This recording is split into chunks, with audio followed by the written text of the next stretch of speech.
Hello, and welcome back to London's Pretty Cool. We have an amazing guest lined up for this episode.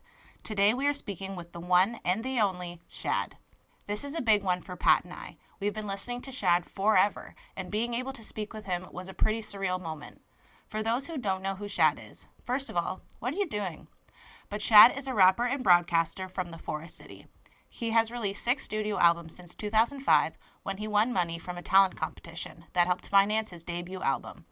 Shad has also worked in the broadcast space for CBC as the host of Q, and most notably, he is the host of the documentary series Hip Hop Evolution, which won a Peabody Award and an International Emmy Award for Best Arts Programming.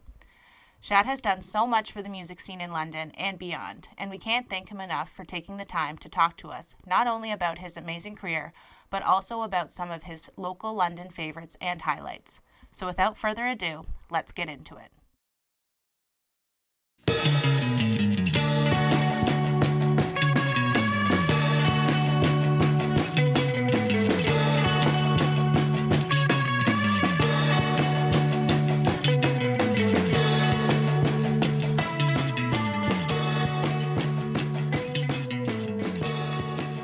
Welcome back to the London's Pretty Cool podcast. I'm one of your hosts, Patrick Briggs.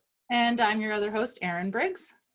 And this is a really special episode for us. We've been telling our guests before the episode started, this has been a long time coming for this podcast, something we've been talking about since day one of us wanting to do this podcast. We are speaking with Shad K, Shad, the amazing MC from London who deserves a mural somewhere in the city already. Shad, how are you doing today? I'm doing great. Thank you.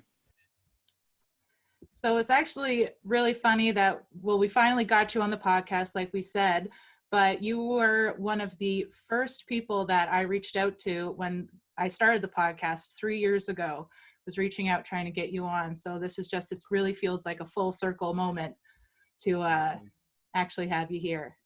Awesome. Yeah, glad to do it. I love talking London. You know. Are you in the city right now? Can I ask? No, I'm not. I'm gonna be coming down in a couple days. Gotcha. Yeah. Getting ready for the big show. Yeah. Yeah. If yes, fingers crossed. So you were born and raised here. How does it feel to be back performing in your hometown, especially after such a long pandemic? Mm-hmm. I find hometown shows are always like fun on one level, obviously. There's something tricky about them, I feel like, because people are so, it's a good problem to have, but like people are so supportive that I don't always know if I'm doing well. Like, I don't know if I'm playing well. Yeah. People are just like, they're down and they're like supportive and they're excited and stuff. So I've always found that I have this weird feeling, sometimes, not always, after hometown shows where I'm like, but was that good? Did I do good? So anyways, but that's obviously a good problem to have. Like, it's always nice to play in London and see so many familiar faces and everything. Yeah.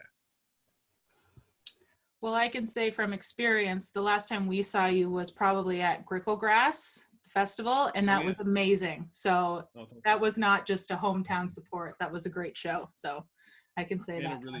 A really cool festival. Yes. Yeah, friends of ours, Adam and Sav, who helped us get this interview together as well. Actually, they put on that festival. It was the final year, and again, what a great capper to put on it with such an incredible, like, London-based, vibe to have you there as well. What a cool thing! I think the last time we saw you in a venue too was a hometown as well for your last album, Story About a War. Nice. Really great show. You did this incredible freestyle at the end of the set. It was amazing. That was a fun one. And yeah, caught up with so many people after that show. There's like 10 people I went to high school with or something that were there, and yeah, it was really cool. That was a fun show. Well, speaking of, the last time we saw you was the last album release. Now you have a new album. called Tao. Is that how you say it? Yeah, that's how I say it. Yeah. Now it's your last album, like we were saying, Story About a War. It was very conceptual. It had like this narrative going throughout it. How would you compare this new album? I would say this one is much less conceptual and much less dark, I guess you could say, in tone.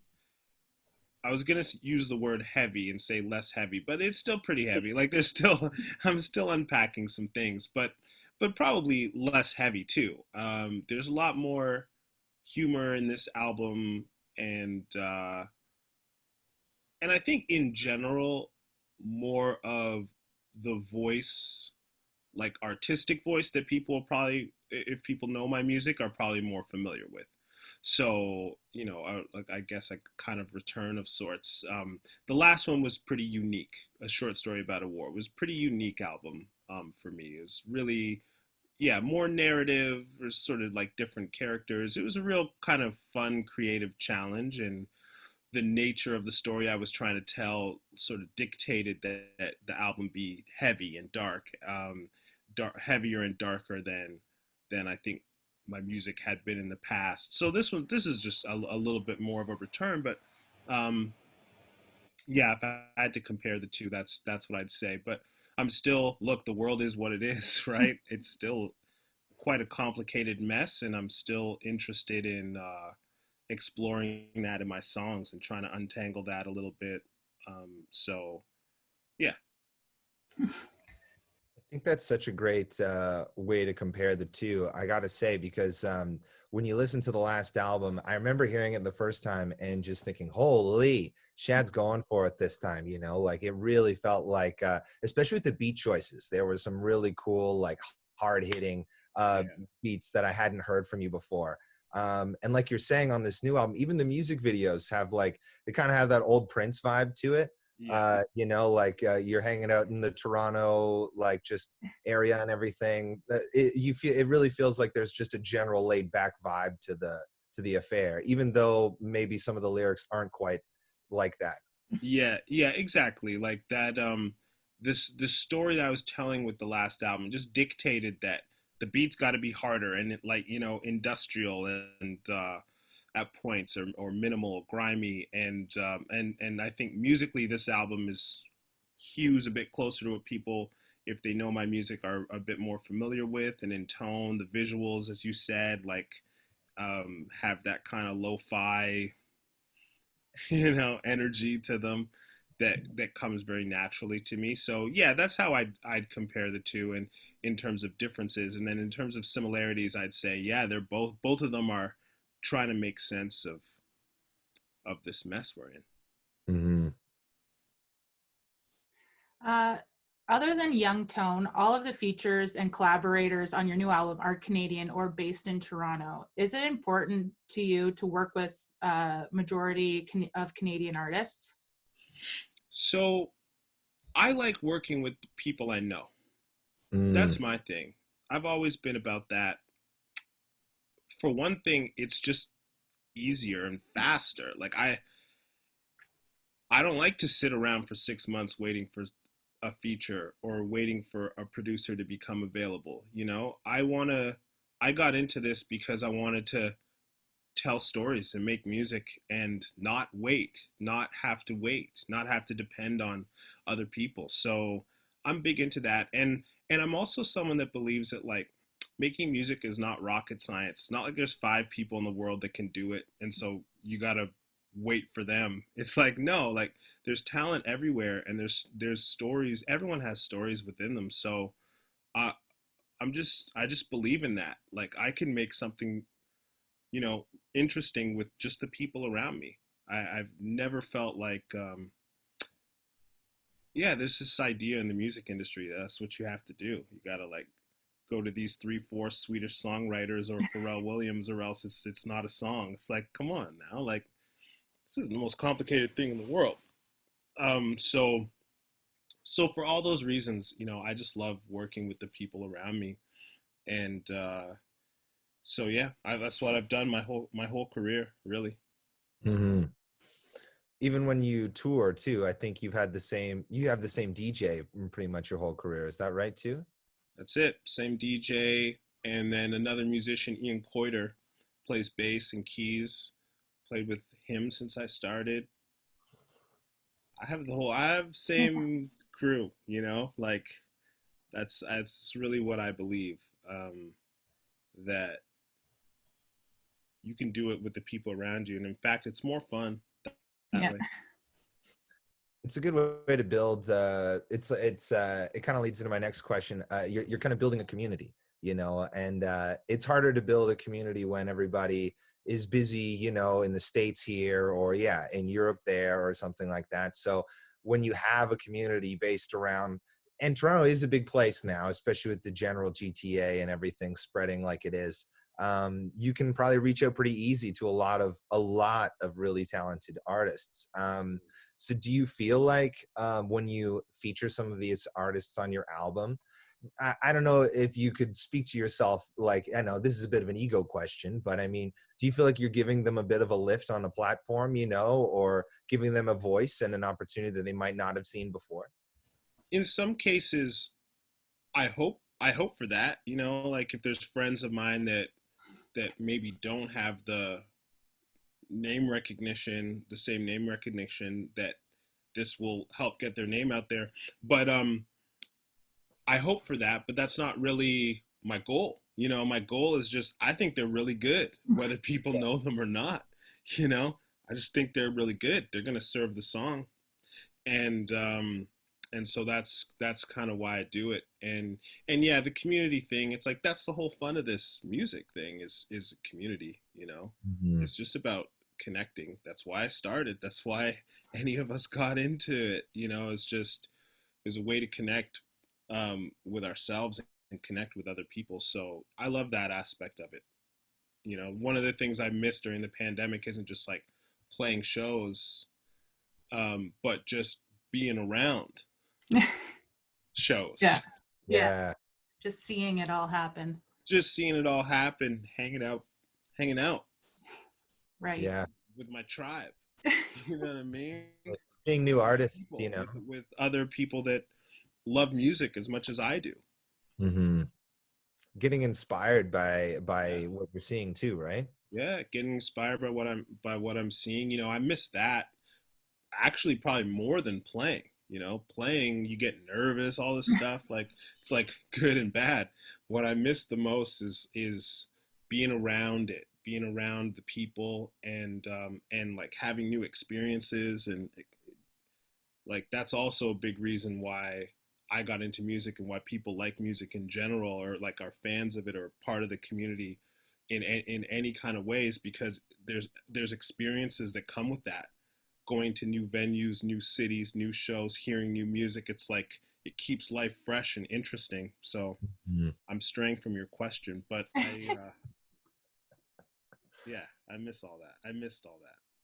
No, I totally agree. I think Aaron and I are in the exact same place. London has finally started opening up back to shows, and you come back from a performance and you wanna write a song, you wanna do something that I don't know. Not that it's like a competitive thing. Yeah, you get inspired, right? Yeah, yeah, 100%, 100%, because you get to see somebody be themselves, and you get to see them share the, like, I don't know how to say it, like share their thing, their gift. It's like Mhm. it's never going to be the same as what you do, but that's the beauty of it, right? Like I have friends in music that they do something totally different than what I do. I could never do what they do, and I kind of want to when I see them do it, but I'm also like, no, that's not my thing. But that's so beautiful that like this person can kind of radiate their unique energy, and it does make you want to go, okay, well, what do I have to give that's unique to me, the same way they're giving something that's unique to them. um, for sure, just being around all that, I miss it.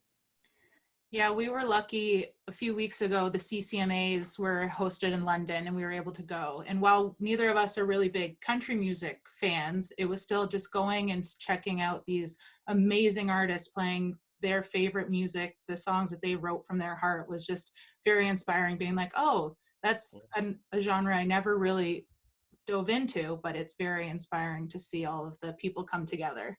That's it. I mean, I love that. I love that. Same. I don't really listen to country music, but I respect it, you know. And I always tell people this is like if I lived in the heartland of Saskatchewan Yeah. for 6 months, Yeah, I love country music. Yo, yeah. Music is contextual. You know what I mean? It's contextual. If I lived there, I would love it. And even not living there, it's like I respect it. Mm-hmm. I remember going to an award show and the country music artists. A lot of people were lip syncing. Oh yeah. Country music artists, not one of them. No. All of them were like the real deal. Oh yeah. They're very talented, very Real great music, musicians. yeah, for sure. That's something that you do take away from country music is like, okay, they're all actually really good at this. They are really talented at what they're doing. 100.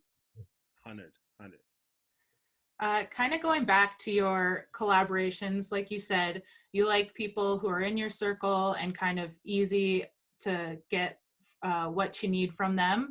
But if you could, like say, if you ask someone and they'll get it to you within the time period that you need, what would be your dream collaboration? That's always such a tough question because the other thing with collaboration and like working with your circle, I find for me anyways, is that music's so vulnerable. Right. You know? Yeah, totally. So that makes it hard, to work with.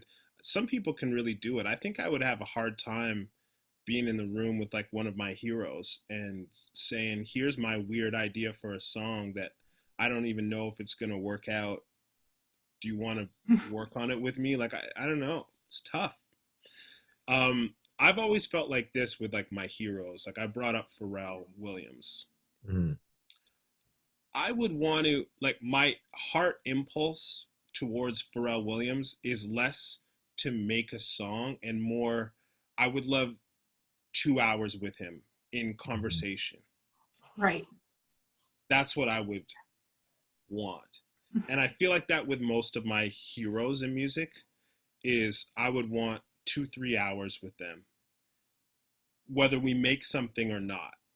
Totally. Like that's the thing that I would want. And top of that list would probably be Pharrell, Kanye, you know, the heroes I grew up on, like Lauryn Hill and Andre 3000. Like, Amazing. give me 3 hours with them in the studio just to talk about music, and I would be happy. Yeah, you get a chance where they're like really open to talk about all that stuff too, and you're like, that would be amazing. Yeah, I agree. Yeah, I think I would want that more than a verse from them or like a beat from them. Is just that time to hear their experiences, run my experiences by them, and get their take. You know. Yeah.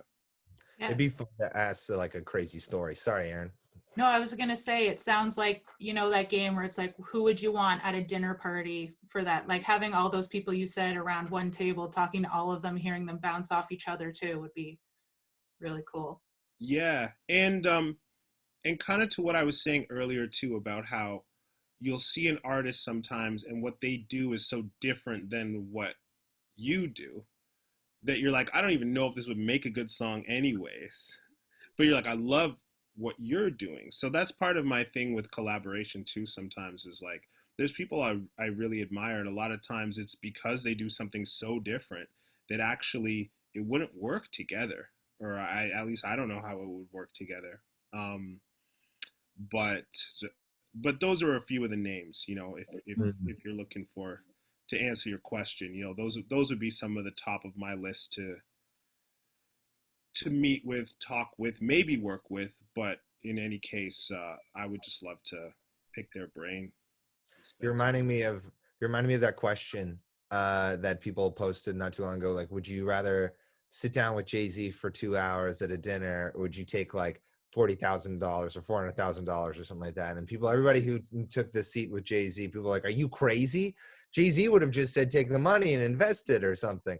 But if it's your hero, and if it's somebody who you feel like you could like learn a lot from, or even just ask like a fun like story, like a question about that, that'd be amazing. Oh yeah, especially if they're in, if you're getting 2 hours and they're in the headspace to connect. Mm-hmm. One thing I've learned in my life in music is like, you don't really remember the money. If you spend an extra $2,000 on your album, you don't remember that. What you'll remember is if you didn't spend it and you hate your album for the rest of your life. Right. Totally. Maybe $400,000 you'd remember, but like, you're gonna remember a 2-hour conversation with Jay-Z though. Absolutely, you are. One-on-one, actually connecting. Yeah, you're gonna remember that. Whereas, I don't know, a few $1,000s, like, it could be going anywhere. That can go fast. Yeah. Speaking on people that you've had the chance to sit down with, you were the host of Hip Hop Evolution, a show that I loved, and I didn't even realize you were the host of until I turned it on, and I was like, oh my God, this is now becoming my favorite show. Me and my partner watched the whole thing. Was there somebody that you really loved? Obviously, you had an opportunity to speak to multiple incredible historical icons in hip hop, but I mean, what one sticks out in your mind that you might want to mention? So my favorite people to talk to were the people who, I'm going to try and describe this category of artists. They're the artists that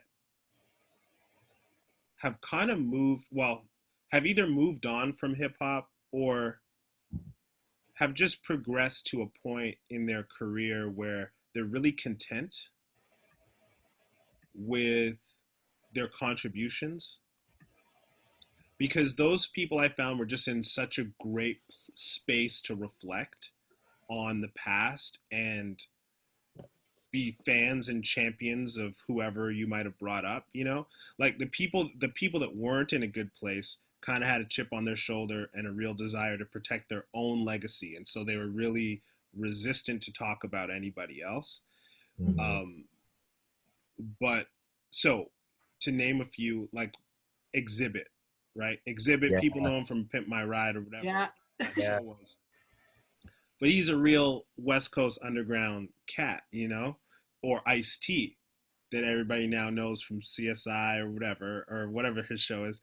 And, but he's a pioneering rapper. So for guys like that, they loved talking to me for the show because they never get to talk about this stuff anymore. Right. They've kind of moved past the music part, and so to go back, yeah, and so they never get to talk about it. It's like 20, 30 years ago. They never get to talk about that anymore. But that was the thing that allowed them to do everything else, right, in life. And it was such an important time in their life. They were teenagers, early 20s, and like this hip hop thing was everything and gave them everything. So they were so great. Busta Rhymes is another one who obviously is still super active. He has to be. He's the best ever. But he's such a fan, and obviously in a very good place.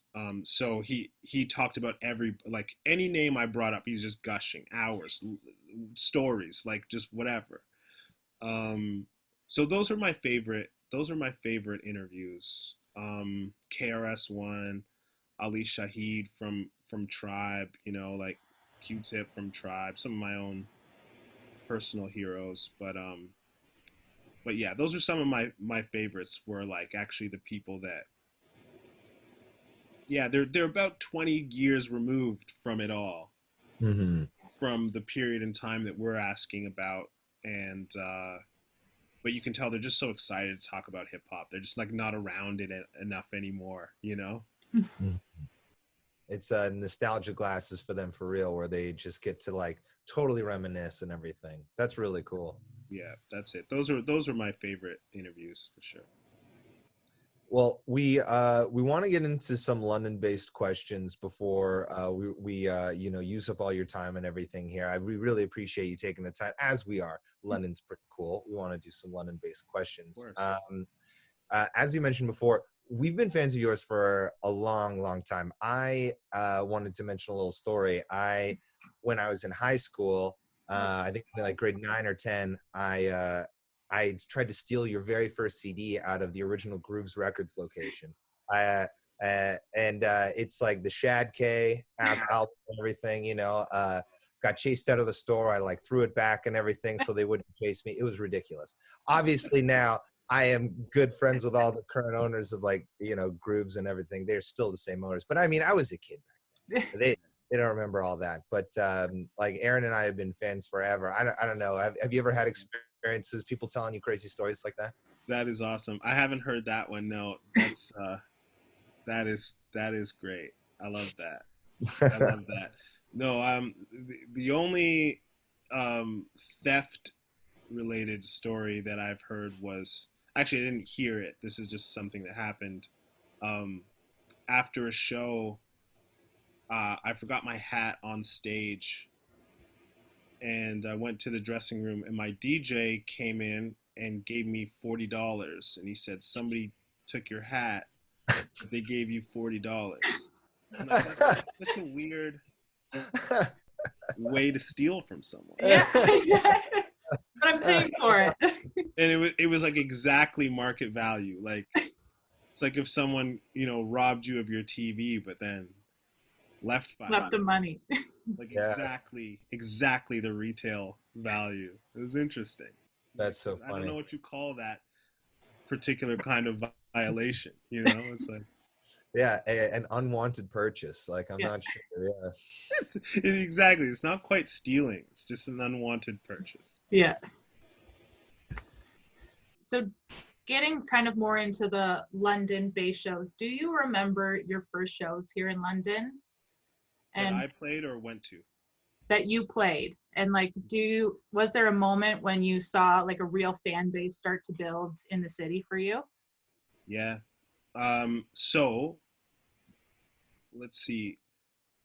The first like solo show I played in London was opening for Josh Martinez at the Embassy. That's the first that I remember, but I think it is the first. I had just gotten my first album, like CD, delivered to my house, my parents' house, and it was like a rush order because I had the show coming up, and so I played that show. And now there's a company in London that made these T-shirts, and actually they have a T-shirt that has the marquee from that show, and I think it's called Me and C London, the name of the company. Yes, it is. We're big fans of them. Yeah, and I saw the T-shirt and I reached out to them, like, do you know this is like this is my first show, my first solo show. I played with a group actually called Bread and Water before that, a couple London guys I went to high school with, but that was my first solo show. And in terms of a fan base, like London was so supportive. Like it didn't take long after that for locally, people to come out, and there was a community too around like the Embassy and Call the Office, just people that liked live shows in general, and so that helped a lot too. There was like a really cool community of people that would go to anything, whoever was coming, they would check it out, and then and obviously had an eye out for local artists. And that was also, I think, a kind of heyday for independent music and independent music scene, at the kind of community around independent music too, because this was pre YouTube, pre social media. So there was the radio and much music, and then there was this bubbling counter scene to that, and people that were curious about that other world were really, you know, energized and fanatical about it, and there were some clear avenues um, to look into what was happening in that scene. So I think it was a special time in general too for like independent music around that like mid 2000s, late 2000s time. So yeah, I'm straying again from your question a little bit, but it was pretty early on that London was supportive, and like James Rainey at the London Free Press was boom on the ball. He was on the music beat for years, and he was like straight away on the ball with my music, which surprised me. You know, this like older dude, but he was just like keen, and I came to learn that he knew everything about Southern Ontario music, you know, Mhm. and he had a whole, you know, he was developing a whole file on me. He knew who my friends were at, you know, eventually, and everything. So all that to say, like a lot of local support almost right away. That's amazing. And you still feel it today, like you were saying, when you come to town and everything, which is so great to see. You know, like the last time you played a show here when we were there, it was 2 nights. You had to do, you always do 2 nights because you know that one night's going to sell out. I love that. Well, the cool thing is like, so I remember when I finished high school, I went to Laurier in Waterloo and meeting all these people there and telling them I'm from London. They're like, oh yeah, like university town. I'm like, no, Yeah, no, like it didn't not at occur to all. me in my whole Yeah, time yeah. growing up in London that it was a university town. I never felt like that. And people would always say, "Oh yeah, it's probably pretty transient," and I'm like, "No, it's not. Like it's like a real place. Yeah, People yeah. grow up there and live there, you know, for the rest of their lives. It's not an especially transient place." So all that to say, like, yeah, um, I feel like the support has been consistent, like you said, because there is a consistent community in London. It's not Mhm. what some people think as like this transient college town. It's not. It was never my experience. No, I never understood when people like, because I went to school out east and a lot of people wanted to go to Western. And it was like, why would you leave? Go to the school that's right in your city and everything. It's like, this is not like a university. I feel like I need to get away from my hometown. It's not just like, oh, this big university town that you go and party and have all this fun at. Yeah, I had no, you know, I had actually zero sense of that. Like until I was 12, I lived in like the southwest, like South Crest Baseline Road, like right beside Westminster High School. Okay, Mhm. yeah.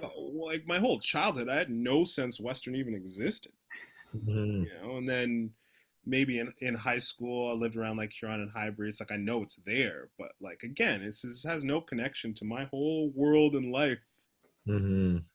in London. We go there for track and field, you know, and that was Exactly. that's Exactly. Yeah.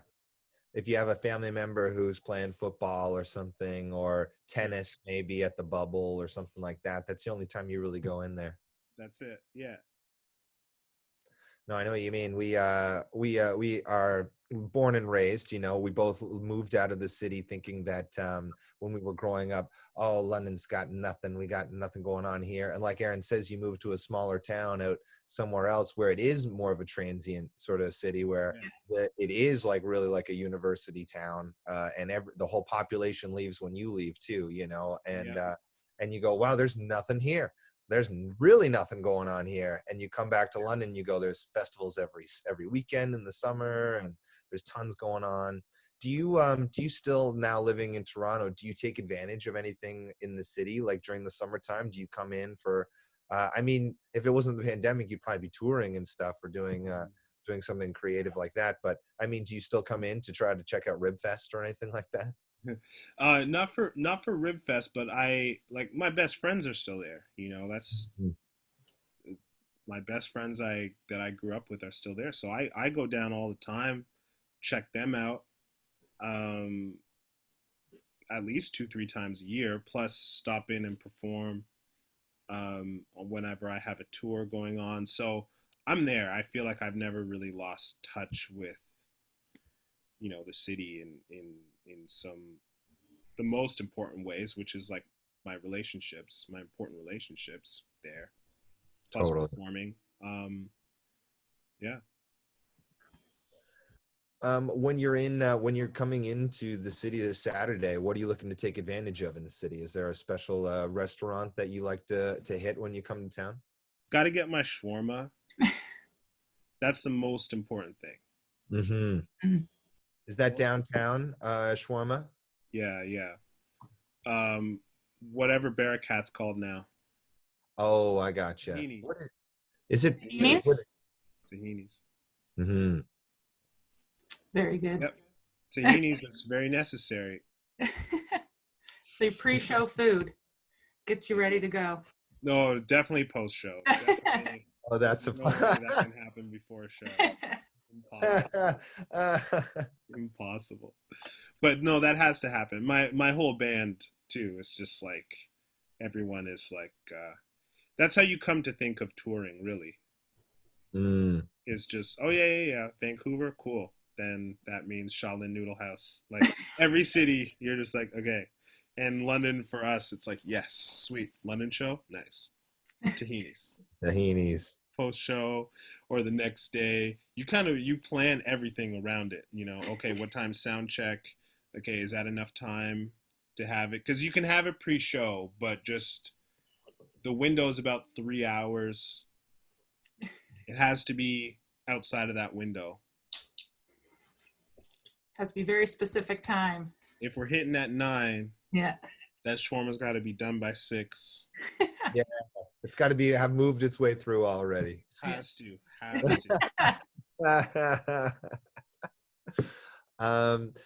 Speaking of this show, I wanted to ask this earlier. I forgot to ask this question. You used to play guitar when you performed, and that was a really unique thing about yourself. Do you think that'll ever come back into the live show? I think it's all kind of dictated by the song. So interestingly, in the early days, that was how I made some of the beats because I couldn't get beats. Oh, right. Make it by tapping on the guitar. Yeah, and like writing little riffs, and so it became part of the live show. But it's just what is so strange to try to imagine now in 2021 is that in the early 2000s to make beats was basically impossible. Like there's probably like maybe 5 people max in London who could even make a beat because the equipment was so expensive and you had to know how to use it, and that meant somebody had to teach you, and there's no YouTube. Oh, right. Yeah. So unless someone from the limited number of people who has a machine and knows how to use it taught you like IRL, then you don't know how to make a beat. And then you have to buy old records, so you got to be able to dig for records. Right. And at the time, there was probably 2 record stores in London. Mm-hmm. So you have to have a beat machine. You have to know how to use a beat machine. They're probably like $3,000. You have to have record player. You have to have good records. And you have to know what you're doing. Isn't that crazy? Like now, you can be literally 8 years old with a phone and know how to make beats and be able to make beats. It's crazy. It was actually impossible. And I didn't even really reflect on that until you asked that question.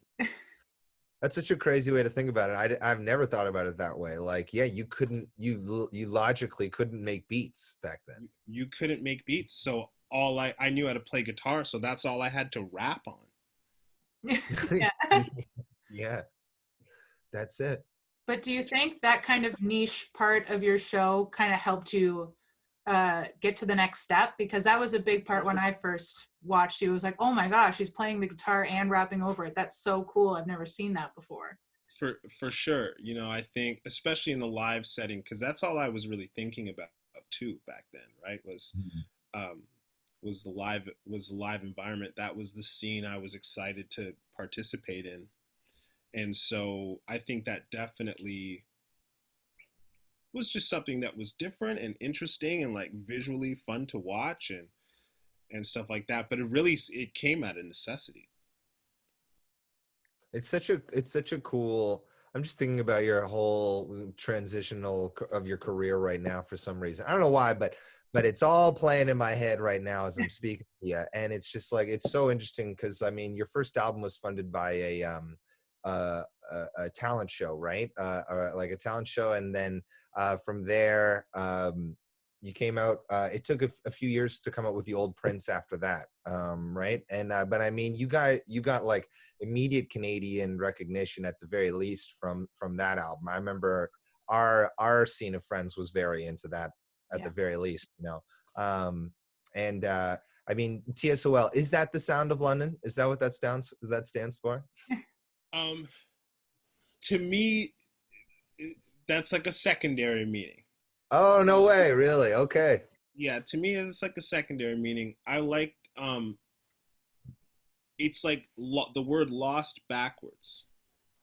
And what that means to me is this idea of like, when you're lost, the problem is you don't know you're lost for a long time.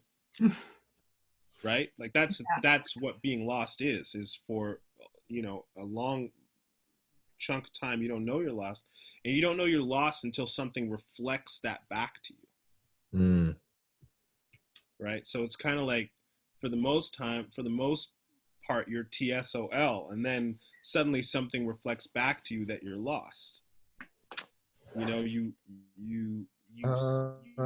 come up on the same landmark, let's say, and you're like, oh wait, or in a more like metaphorical sense of being lost, let's say internally, like as a person, it's like usually it's a friend or something that reflects back to you like, hey man, like you're wilding out or whatever, so yeah. That is so crazy. This has been that is a year's thought that I have had. So this is so cool to know that now. What do you think about your impact on the London and the Canadian music scene as a whole? I don't know.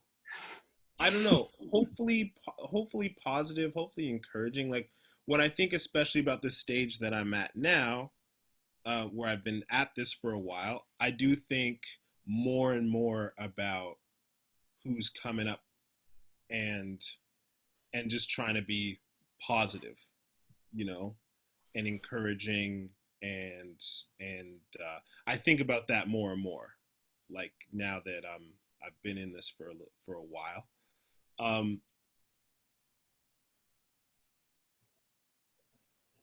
But yeah, I don't know. That's all I'm trying to like contribute, and fun and excitement, positive energy, like when I think about London, for example, like, yeah, that's a place it's in my heart, and I hope that there's this, people feel a sense of possibility, from what I'm doing. I hope you know that we feel that way at the very least. It's working. Dope. Because like I was saying at the beginning, like this is not rocket science. It's not only Taylor Swift and and Beyonce and Pharrell that can do this. Like it's just telling stories. It's just making songs, We all like have that in us. Yeah. Gives it more of a laid back approach to it. Just, you got to try. Everyone can do it. Just tell your story in your own way, and it could become a hit. Yeah. it could become a hit, and my big thing is what's the worst that can happen? Right. Totally. You know, oh, like it's not a hit, but you have fun and you become more in touch with your own story and you make connections and you have good experiences. That's literally the worst that can happen. Yeah. Mhm. It's like a little therapy session with yourself. Yeah. And a wonderful experience. That's the worst case scenario. Before we get into the really just your favorite things about London, we just want to plug you have a free show coming up this Saturday. It's very exciting at the Brew Garden at Budweiser Gardens. Yep. It's very exciting. I think it's sold out now though, so hopefully everyone got their tickets. Yeah. But, Yeah. That's what I heard last is the RSVPs are full. Yeah. yeah.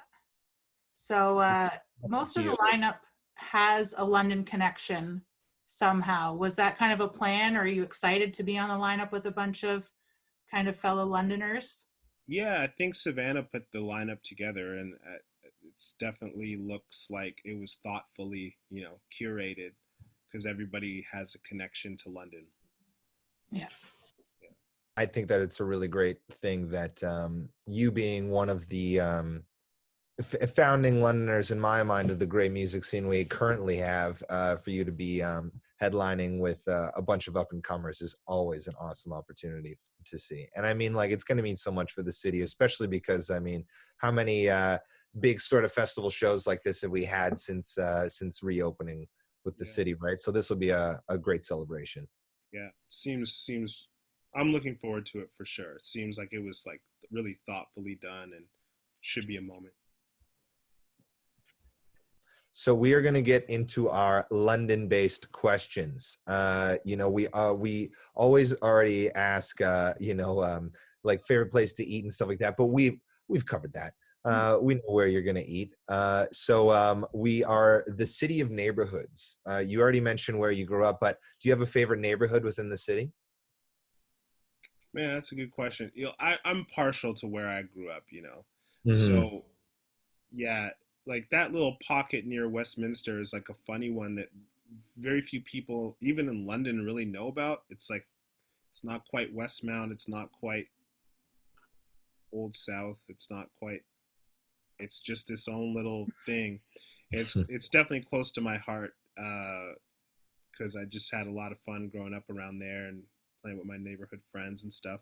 And it's just like an underrated little pocket. There's like a little creek tucked away in there, and it's quite nice. And then yeah, where I grew up around Huron and Highbury, Huron and Adelaide, near there too, always just close to my heart. Like just spending my days biking around, getting my slushies, playing ball. Like that was those two areas that is London to me. Mhm. And of course downtown. I went to Central, and it's an inspiring part of town. Beautiful homes. And my shawarma's there. Like that's an inspiring part of town for sure. Totally. Um, Other than maybe tahinis, is there a small business in London that you couldn't live without, or like every time you come back, you try and check it out? These days, my trips are so focused on seeing my friends. If I have a friend that lives in Wortley Village, and I do hit up Black Walnut. Hmm. Yeah. If I'm around him and get a couple treats for the road. Absolutely. That's a great spot. Great baking, yeah. Yeah. Nice. What about if you've obviously mentioned that you come into the city for pals and stuff, but if you were to have a perfect day in London, what would it entail?